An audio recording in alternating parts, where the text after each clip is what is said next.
Hello, guys. Welcome to our podcast. Now, this is our first episode on poetry, and today we are diving into the powerful world of poetry with a truly iconic piece from a literary giant. We will be breaking down Telephone Conversation by the Nobel Prize winning Nigerian poet, none other than Wole Soyinka. Now, this is more than just a poem. It is a masterclass in using wit and sharp observation to tackle a deeply serious subject.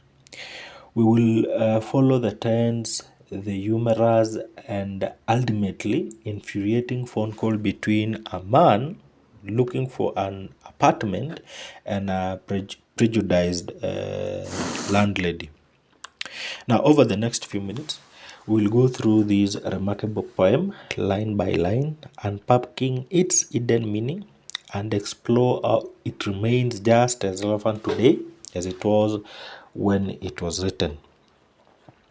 And all right, before we get into the meat of this poem, we've got to introduce the man behind these words, Wole Soyinka. Now, if you've heard of him, then of course I know you know he's a legend. He's not just an author, he's a playwright, a poet, an essayist, and a political activist who has a reputation for being completely fearless. He was even the first sub-Saharan African to win the Nobel Prize in Literature back in 1986. I think that is a very big deal, right? Being the first African. Eh? And a lot of his work from his plays like Death and the King's Osman to his memo, Ake, the Years of Childhood, is all about confronting power and injustice head on.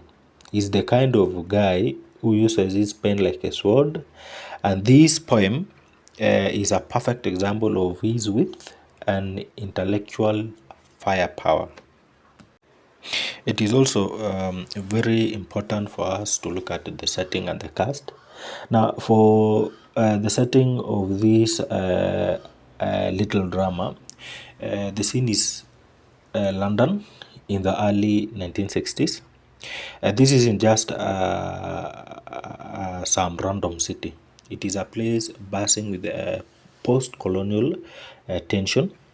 Now, Britain was seeing a huge wave of immigrants from its former colonies. That is, the people who were technically British subject, but often faced overt discrimination. So our main character is stepping into this incredible hostile environment. Every time he tries to do something as simple as finding an apartment. Now, for the cast, we have two people. That is, the first one is our speaker, or in poetry, we say the persona, an educated African man trying to secure a basic human necessity.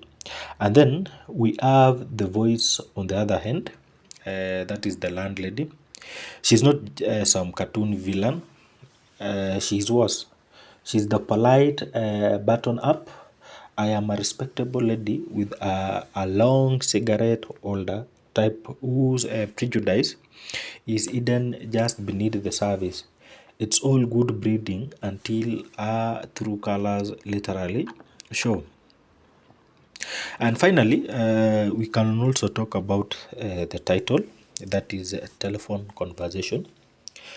On the surface, it is so incredibly boring. Imagine telephone conversation. It sounds like it should be the title of an instruction manual, but that is the point. The modernity of the title is a brilliant trick. It completely clashes with the ugly, frustrating, and absurdity funny encounter that unfolds. So Inga lulls us into a sense of normalcy, only to yank the rugs out from under our feet and force us to confront the very real aura of racism in the most unexpected places. So here is the story, here is the scene. We have our main character, an African man in London who has found a great flat for rent. Now the price is right, the location is fine, and everything seems perfectly normal. But our speaker, who has clearly been down this road before, decides to be brutally honest from the get-go. He drops a truth bomb on a landlady. I am African. And that is when a simple transaction turned into a hilarious, cringy, worthy circus. The landlady plays her heart, gets so flustered by this confession that her good breeding completely short circuit. She pauses, tries to recover, and then plats out the most ridiculous question imaginable. What follows is a brilliant and biting comedy of errors as the speaker attempts to describe his skin color in the most absurdly literally way possible. This turns racism into a joke on her. So before we go analysis line by line, let us go through the poem together. Telephone Conversation by Wole Soyinka. The price seemed reasonable, location indifferent. The landlady swore she lived off premises. Nothing remained but self-confession. Madam, I warn, I hate a wasted journey. I am African. Silence. Silence transmission of pressurized good breeding. Voice, when it came, lipstick coated, long gold-rolled cigarette holder pipped. Caught I was foully. How dark? I had not misheard. Are you light or very dark? Button B, button A. Stench of rancid breath of public hide-and-speak. Red booth. Red pillar box. Red double-tiered omnibus squelching tar. It was real. Shamed by ill-mannered silence, surrender pushed dumbfounded to beg simplification. Considerate she was, varying the emphasis. Are you dark? Or very light? Revelation came. You mean like plain or milk chocolate? Her assent was clinical, crushing in its light and personality. Rapidly, wavelength adjusted. I chose West African sepia, and as afterthought, down in my passport. Silence for spectroscopic flight of fancy, till truthfulness clanged her accent hard on the mouthpiece. What's that? Conceding. Don't know what that is. Like brunette? That's dark, isn't it? Not altogether. Facially, I am brunette, but madam, you should see the rest of me. Palm of my hand, soles of my feet are a peroxide blonde. Friction, caused foolishly, madam, by sitting down, has turned my bottom raven black. One moment, madam. Sensing her receiver rearing on the thunderclap about my ears. Madam, I pleaded, wouldn't you rather see for yourself? All right, we've set the stage, we know the cast, and we have uncovered the brilliant irony of the title. Now, let's go from setup to showdown. It's time to lean in and listen closely because every line of this poem is a masterfully crafted jab, and we are here to witness the full fable boxing match. Let's break it down line by line. Now, we start with the first stanza. The price seemed reasonable, location indifferent. The landlady swore she lived off premises. Nothing remained but self-confession. Madam, I warn, I hate a wasted journey. I am African. Now, this first line set the scene with the calm of a typical transaction. Now, as he is looking for an apartment, our persona here says he has done his due diligence. That is, the price is fair. He says in a line, the price seems reasonable, and then the location is also fine. And then there is this line that says the landlady swore she lives off the premises. Now, the premises, I mean. Now, what he actually means is that the landlady is not nosy. She minds her own business. But then, it starts with a confession there is this line, he says, nothing remained but a self-confession. This is a powerful and frankly depressing way to frame a simple statement of identity. In other words, it is in this society, it's telling us that in this society, being an African is something you must confess, like a sin, like a flaw, or like a secret that you have to reveal. Now, the phrase "I hate a wasted journey" is a very pragmatic warning born from a history of similar encounters. That means. In other words, the author is say the persona has been to similar encounters, and for him saying that he hates Western journey, he wants to reveal his identity first before going meeting with this landlady. He wants to say that I'm African, so either you dismiss me now or you invite me later on. He doesn't want to go through this encounter, and it also tells us that the persona has been looking for an apartment and he has faced similar judgments. He has always been treated in a racial way to an extent that he is now very tired. Yes, let's go to the second line. The second line. Silence. Silence transmission of pressurized good breeding.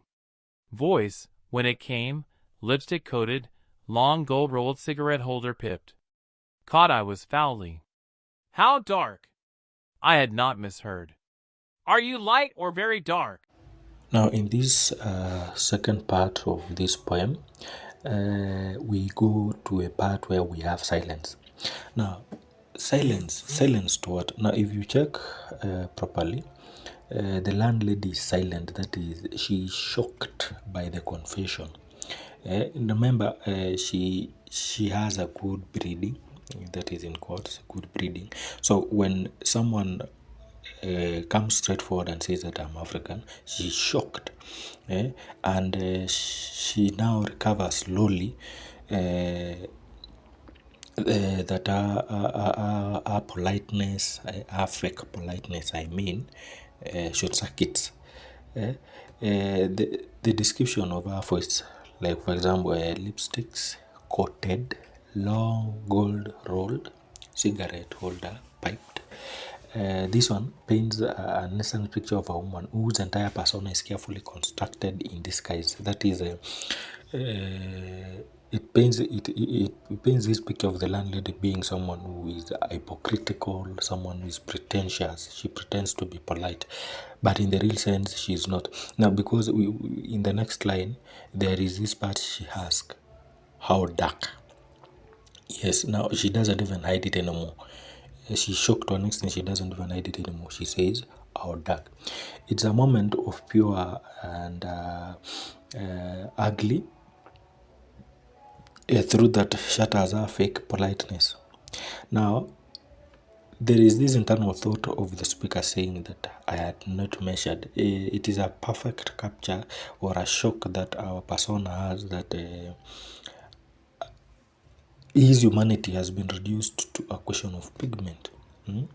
Look at the line, are you light or very dark?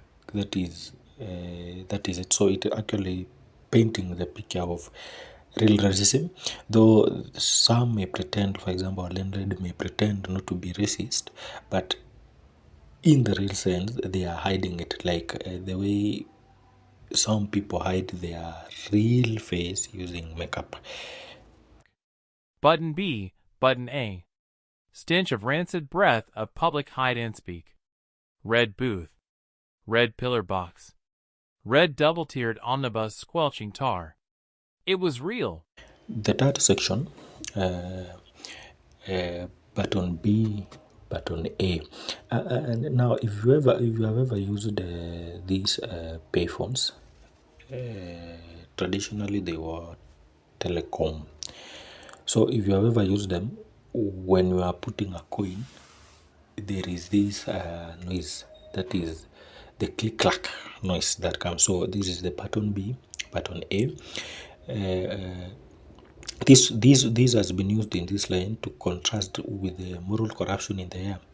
Now we can almost smell the stench of rancid breath of public Iden speak. A prayer line that describes the moral decay of a society that whispers in bigotry. That is, they see you black, they whisper, they whisper, and then the repetition of this word that is red booth, red pillar box, red double tire omnibus, creates a catastrophic, almost violent atmosphere. The color red is a visual metaphor for the building rage, shame, and pressure that he is enduring, that is our persona is enduring.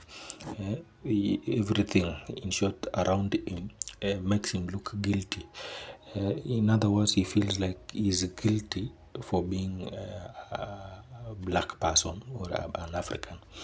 His realization that is, he says it was real, confirms that it is not just an awkward phone call, it is an hostile environment, an environment full of racism. Yes, so that is that about that line. Then let us move to the third part. Shamed by ill-mannered silence, Surrender pushed dumbfounded to beg simplification. In this section, it is a moment of pure vulnerability. Now, the speaker is shamed, and it is not because of being taken as black or because of his existence.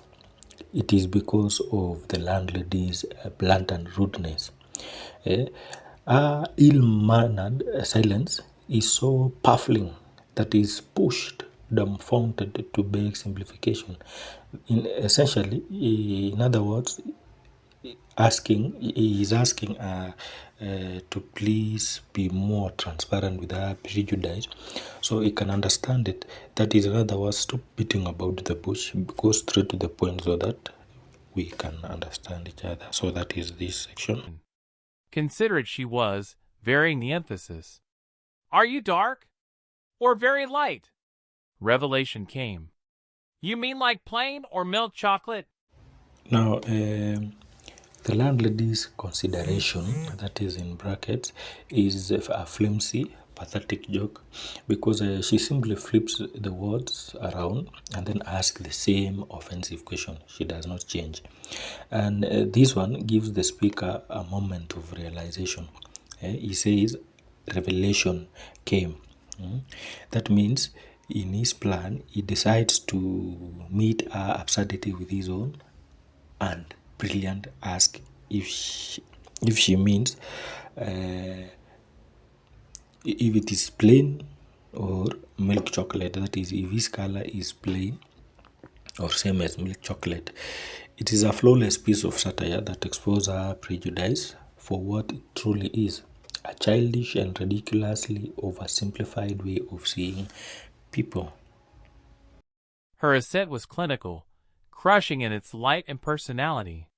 Rapidly, wavelength adjusted.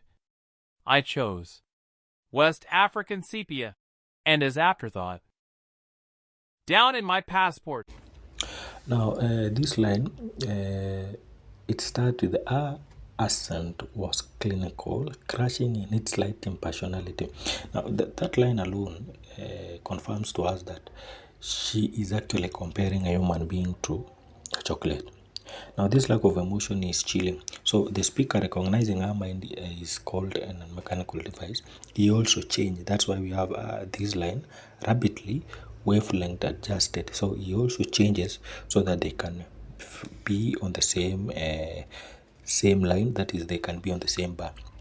So, he provides a beautifully specific yet uttered meaningless to her. That is the term West African sabia. This is an act of intellectual deviance that she has no frame of reference for. She doesn't understand. This term is new to her. And he continues to add that this term, that is West African sabia, is just in his passport, down in my passport. silence for spectroscopic flight of fancy, till truthfulness clanged her accent hard on the mouthpiece. What's that? Conceding. Don't know what that is. Now, this second silent is different from the first one.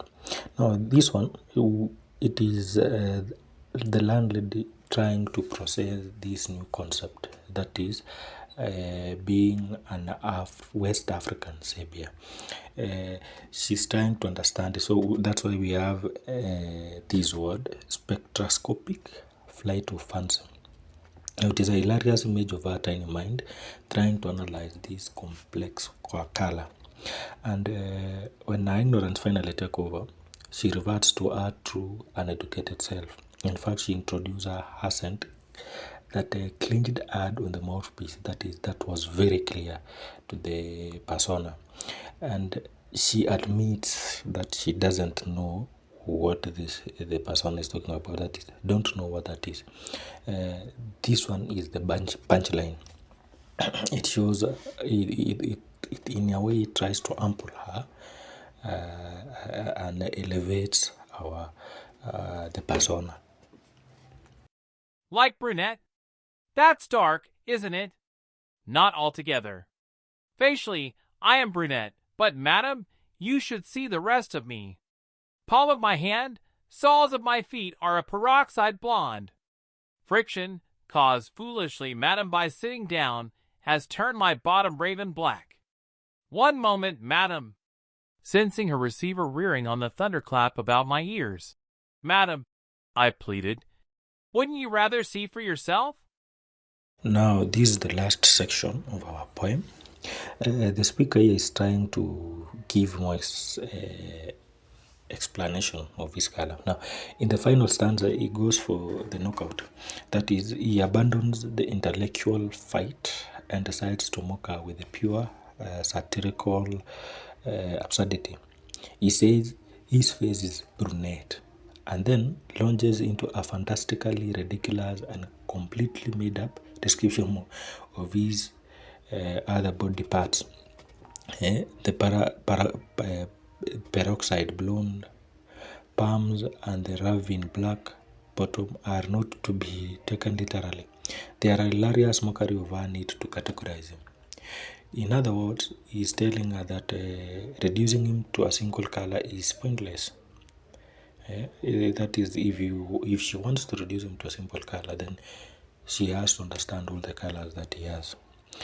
He is a person, so he has many personality. In other words, the final plea that wouldn't you rather see for yourself is the ultimate act of deviance. He's not inviting her to meet him.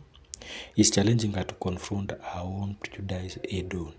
An act of courage he knows she will never have. That is all about line by line scene. That is seen line by line. Now that we have understood, let us go to the review.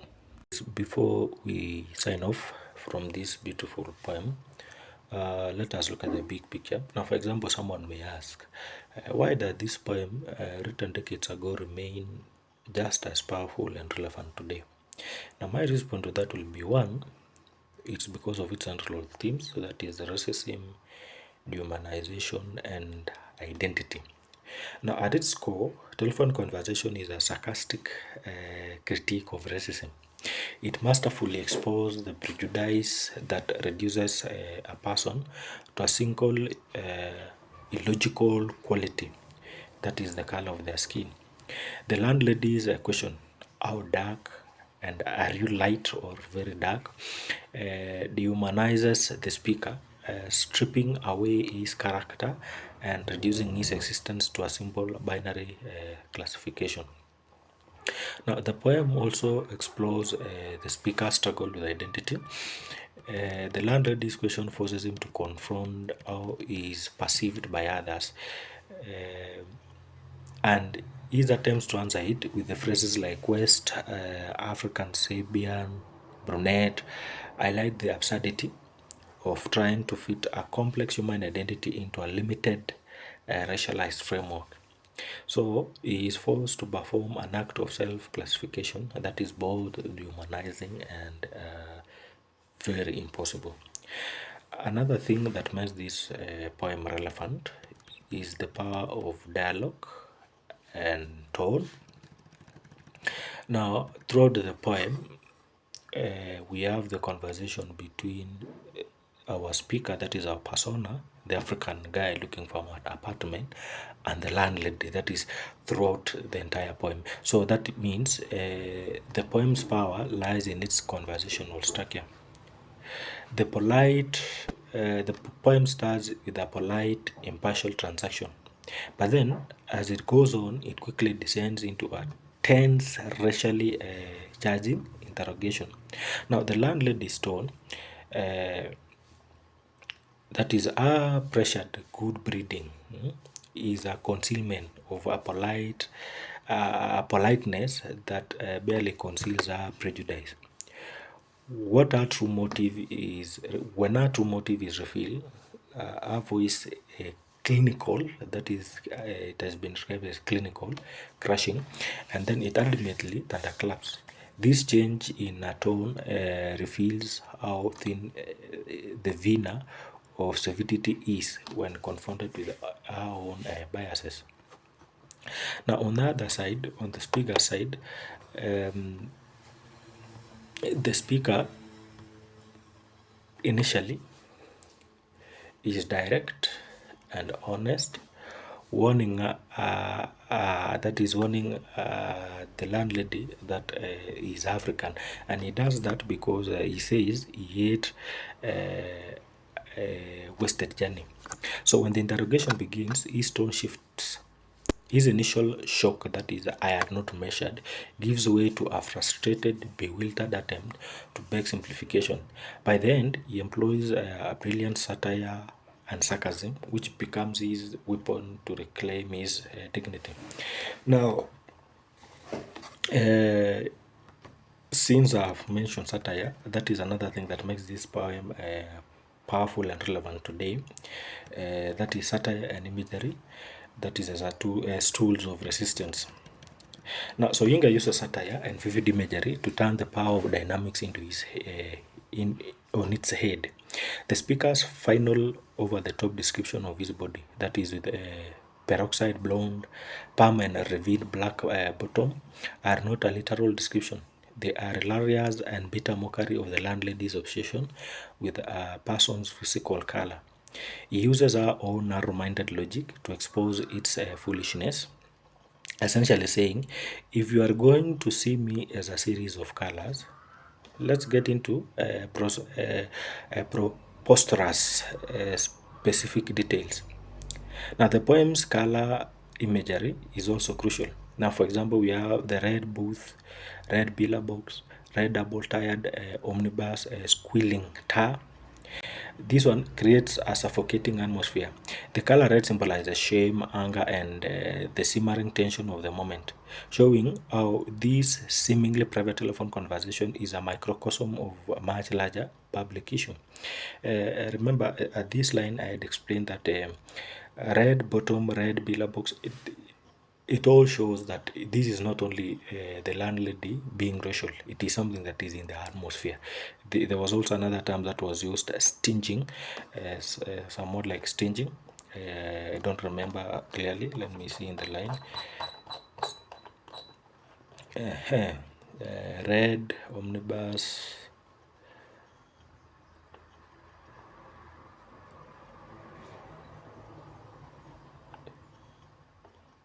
Yes, this is it.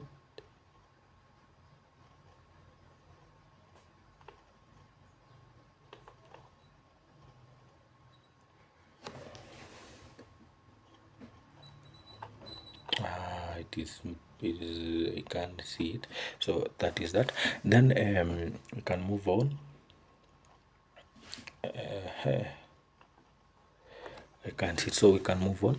So in other words, the color red there has been used to show how racism is that big issue that is then in London. Then we move on. The final question, that is, that is by the speaker.